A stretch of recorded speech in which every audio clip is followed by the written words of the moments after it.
Sustainable theme is Invest in Women, Accelerate Progress, emphasizes the idea that investing in women has a direct and positive impact on societal progress and development. In essence, embracing and acting upon the principle of investing in women is not just a moral imperative, but a strategic decision of progress. It aligns with the Sustainable Development Goals, number 5, of achieving gender equality, fostering sustainable development, and creating a more just and prosperous world for everyone. Our theme today, as we celebrate this International Women's Day, is Inspire Inclusion, Reawaken Women's Participation in Care for the Environment. It's my humble responsibility to delve into this topic of concern. In a world that is increasing, recognizing the critical role of environmental sustainability, it is imperative that we harness the full potential of every individual, irrespective of gender, in our collective efforts towards a greener, more sustainable planet. Inspiring inclusion is a powerful and transformative call to action that transcends boundaries, embraces diversity, and fosters an environment where every individual is valued and respected.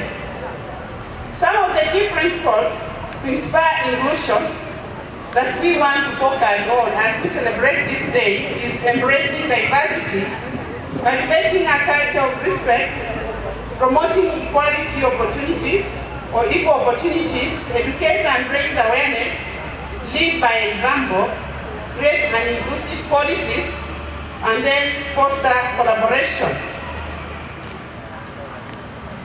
Reawaken women's participation in care for environment. The relationship between women and the environment is intricate, with women serving as both stewards of natural resources and vulnerable populations impacted by environmental changes. How do we reawaken women's participation in care for the environment? We have to do that by breaking gender barriers, organizing our integral role in environmental conservation, championing for women access to resources, increase the use of renewable energy, environmental education and advocacy, taking lead in climate change adaptation, influencing policy formulation, and navigating challenges and seizing opportunities. Our teachings from our very own church, in reflecting upon this theme, we are reminded of the wisdom found in both the Laudato Si of Francis encyclical on the environment. This document not only underscores the moral imperative of caring for our planet, but also emphasizes the importance of inclusivity and the empowerment of women in achieving environmental sustainability. Drawing upon African culture, which holds deep reverence for the earth and its resources, we find profound teachings on the respect for women and their integral role in nurturing and preserving the environment.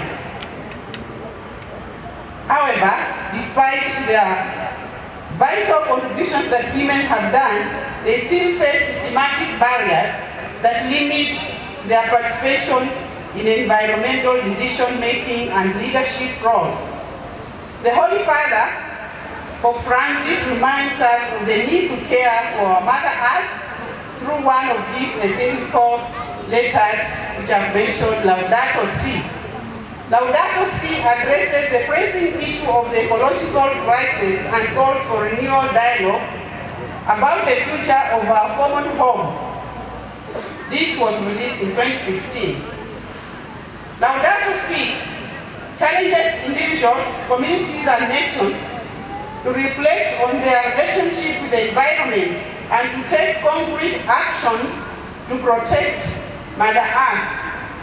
It remains a cornerstone of Catholic social teaching on environmental issues and serves as a guide for promoting ecological responsibility and sustainability.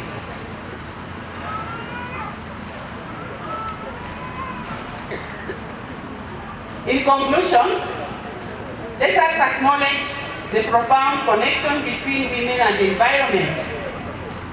Women, in particular, in many developing countries, including ours, are intimately linked to natural resources. They play a vital role in agriculture, water collection, and energy provision. So by empowering women and ensuring their active involvement in environment initiatives, we can tap into a vast reservoir of knowledge and skills that are crucial for sustainable development. It is essential to address the barriers that have hindered women's participation in environmental stewardship. Let this International Women's Day be a catalyst for change. Let us go beyond mere rhetoric and take concrete actions to create a world where every woman can dream without limitations and achieve without constraints. Together, we can break the bias, forge a more equitable future, and ensure that International Women's Day is not just a celebration, but a reminder of the work that still lays ahead. The Association of Sisterhoods of Kenya is always and will remain committed to challenging the progressive culture that hinder the women participation in all spheres to fully join us today as we champion to reawaken women participation in the care of our common home, the environment.